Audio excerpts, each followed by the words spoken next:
Hey, GracePoint family, we are about ready to start on a new series. This will be starting this coming week, April 16th. I don't want you to miss it. I think you're going to really enjoy it. We're calling the series Complicated Relationships and the Joy God Intends. Our relationships are sometimes very complicated. We even on social media sometimes have statuses called, what's the relationship status? Well, it's complicated. Relationships can be very complicated, but also there's something that God intends for us in relationships. Now, the challenge is that a lot of the messaging regarding relationships that the world puts out is actually very negative and against what God would have for us, robbing much of the joy from it. So I think it's important not only that we look at the relationships that we're in, but then as a church community and as a body of believers, that we're there encouraging each other and kind of counteracting the messaging that we're getting from the world who would have us live in relationships that are not productive, not healthy, not bringing us closer to Jesus. And that we use these complicated relationships so that we can see that the joy that God intends for us in these relationships.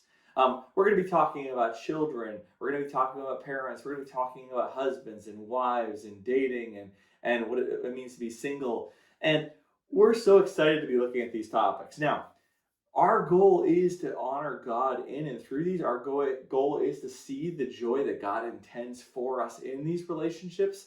And so, but our concern is if we tell everyone exactly which weeks, people are like, well, this one doesn't apply to me as much.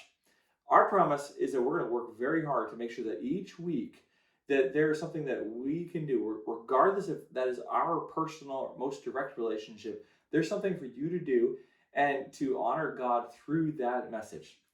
Also, though, we're going to surprise you. Every week, the topic will be a surprise. We're not releasing any of the topics. So I hope that it's fun for you. I hope there's some anticipation. But we also know how sophisticated some of you are. And we don't want us picking and choosing. We truly believe that the message that God gives, when He gives us His scripture, it's good for all of us. And so we want to treat that seriously. And so all the topics, which week they're going to come, are going to be a surprise. It's top secret. And so I hope you'll enjoy the surprise with us. I think this relationship will be a true blessing to you, and it'll allow us to honor Christ more in our relationships. And we want you to see the joy that God intends for you in those complicated relationships. It'll be starting this coming Sunday. I hope you're there. God bless.